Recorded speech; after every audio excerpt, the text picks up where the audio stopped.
Hello, dear friends. This is Dr. Conrad Vine, and I would like to share with you a word of encouragement found in Luke chapter 8. It is the story of Jesus and Jairus' daughter.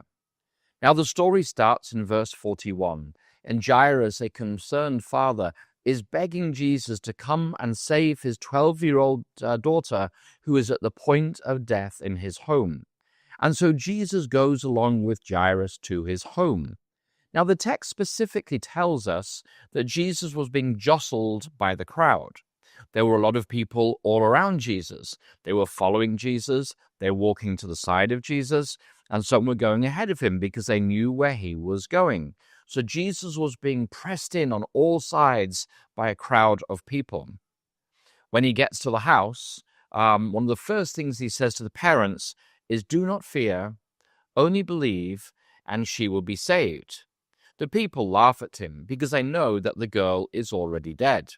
In fact, the mourners, the professional mourners, those who were paid to weep, were already weeping outside the house. This was, you might say, an early version of Facebook, letting the community know that there was a death in the family. And when Jesus goes into the house, he touches that little girl and he raises her by the hand and he says, "Talitha cum," which is a way of saying, "Little girl," or my little lamb, it's time to get up. And Jesus raises this 12-year-old girl from the dead. Now, this story is an example of a sandwich in the Gospels. In the Gospels, you sometimes have a story that starts here, and then it ends over here, but in the middle, you have a second story. And that second story adds the meaning to the wider story. It's a bit like a sandwich.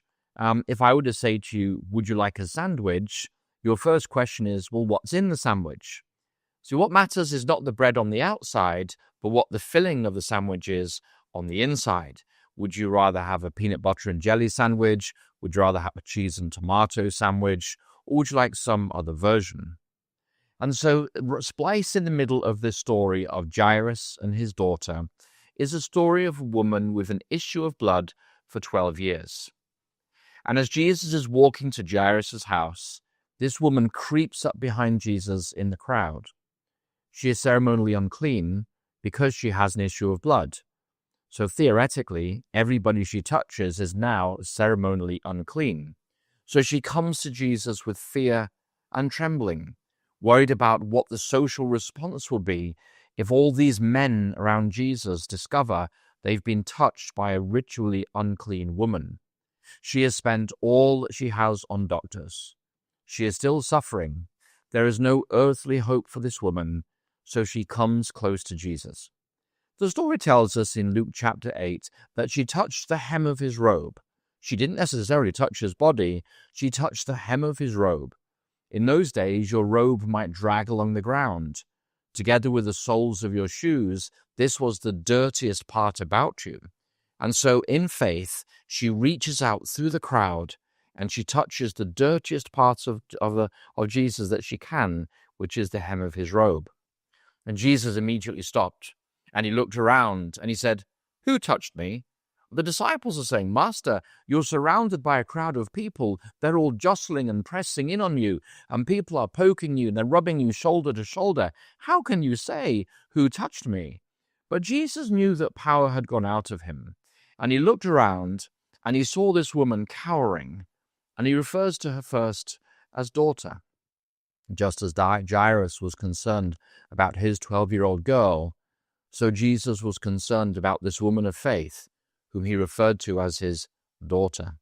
And the woman comes forward trembling, and Jesus tells her, he asks her, "Please tell me your story."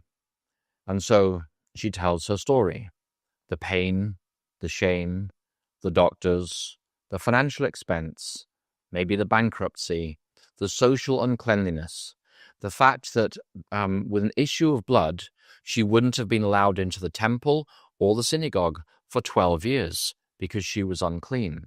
She was a social and a religious outcast. And she tells her whole story, not just to Jesus, but in the hearing of all those men who were standing around Jesus. Jesus affirms to her that it is her faith has saved her, not the touch. And Jesus turns to Jairus and he says, "Only believe and your daughter will be saved." In this passage here, we see that it is not so much the touch of Jesus physically that saves, but it is faith in Jesus that heals and saves. The Greek word for healing, sozo, is the same word for salvation, to be saved. So when it said, when Jesus says to blind Bartimaeus at the end of Mark chapter 10, go in faith, go in peace, your faith has healed you, that word healed can also mean saved. So what 3 lessons do we learn from this story of this woman who came up behind Jesus? The first lesson is this: many people will press in around Jesus, but few people will be touched by Jesus. The crowd was jostling Jesus from all sides. They were rubbing shoulder to shoulder. There were people in front, there were people behind. But Jesus' healing power only flowed to one individual in that crowd, and it was the woman. We may think we're following Jesus. We may walk in the same direction Jesus. We may be wanting to meet Jesus in the New Jerusalem. We may be trying to follow the teachings of Jesus. But despite all of this, like that crowd, we may never have experienced the touch of Jesus. Second thing we learn from this story is that when Jesus does touch us, when Jesus does transform a part of our lives, we are called to testify to his goodness and his mercy in our lives. That woman spoke up. She told her whole story, warts and all, as we say in England. She related the highs and the lows, the pain, the shame, the suffering, and the uncleanliness. She told her whole story, not just to Jesus, but before the whole crowd. And we are likewise called to testify to God's goodness in our lives when Jesus does something special for us. And thirdly, this story reminds us that we don't have to live 2,100 years ago in Palestine in order to receive the healing touch of Jesus. Jesus says to Jairus, "Only believe and your daughter will be saved." And so he says to the woman, "Your faith has saved you." He does not say to the woman, "Your touch has saved you," but it is your faith has saved you. And likewise, we may be touched by Jesus through the touch of faith today. And through that touch, we may also receive his healing and his saving power. So I want to encourage you today. This is a beautiful story of Jesus. It's given to encourage us. It's given to guide us. It reminds us that even if we think we're walking in the Christian way, we're invited to spend time with Jesus personally on a daily basis to hear him speaking to us through the Gospels that we might receive his touch. The story is a reminder to us that when Jesus touches us, God asks us to tell forth of his goodness in our lives. We are to enter his courts with thanksgiving and praise. Praise for who God is, and thanksgiving that is publicly testifying to God's goodness in our lives. And finally, we are healed not by physical touch, but through faith. May God grant each one of us the walk with Jesus, where we experience his touch, where we testify to his goodness in our lives, and where day by day we receive the touch of faith and our lives are healed until one day all things will be made new again. May God walk with us, and may we walk with him, as did that woman behind Jesus, as did Jairus and his wife, and ultimately as did his daughter. May we walk with Jesus and receive his touch on a daily basis. Amen.